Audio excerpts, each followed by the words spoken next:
माझ्यासाठी अत्यंत भावनिक आणि अविस्मरणीय आहे.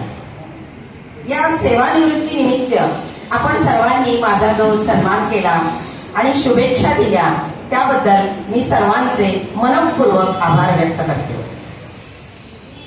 शिक्षकी पेशा हा केवळ नोकरी नसून एक संस्काराचे आणि समाज निर्मितीचे कार्य आहे.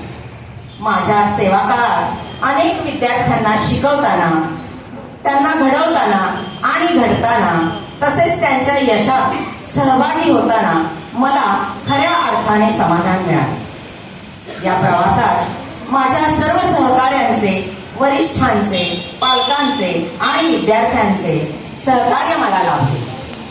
माझ्या कार्यातील चांगल्या वाईट अनुभवातून मला खूप काही शिकायला मिळाले. चुका झाल्या असतील तर त्या समजून घेतल्याबद्दल आणि नेहमी साथ दिल्याबद्दल मी सर्वांची ऋणी आहे.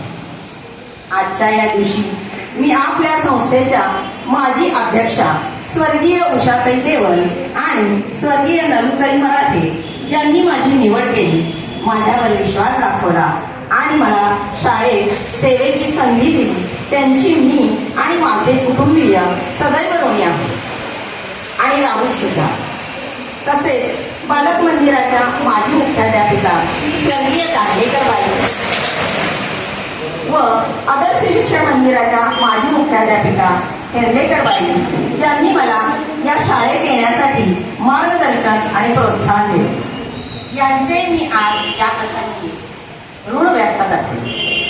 आपली संस्था आणि संस्थेतील सर्व सदस्य व त्यांचे कार्य याविषयी माझ्या मनात अपार प्रेम आणि आदरभाव आहे आणि तो राहील यात शंका नाही. कारण या संस्थेने मला माझी ओळख दिली आहे आणि रोजीरोटीही दिली आहे.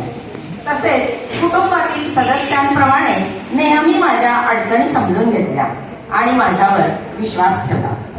आदर्श शिक्षण मंदिराच्या शिक्षण कार्यात आणि नावलौकिकात मी माझ्या परीने वायूच्या कणा एवढी भर घालण्याचा वाटा उचलला याचे मला आज समाधान आहे. माझ्याकडून मी शाळेतील विद्यार्थ्यांना शिकवताना माझ्यातील सर्वोत्तम ते देण्याचा प्रयत्न मी केलेला आहे.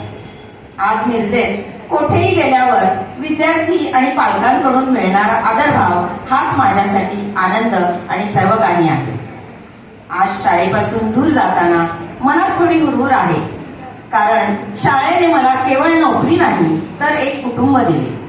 येथील आठवणी, सहकाऱ्यांचे प्रेम आणि विद्यार्थ्यांचे निरागस हास्य आणि प्रेम मी आयुष्यभर जपून ठेवेन.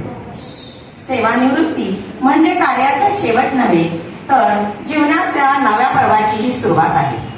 आपण सर्वांनी दिलेल्या शुभेच्छा आणि सदिच्छांच्या बळावर माझे पुढील आयुष्य आनंदी, निरोगी आणि समाधानकारक जावो हीच माझी मनापासूनची इच्छा आहे. एवढे बोलून मी माझी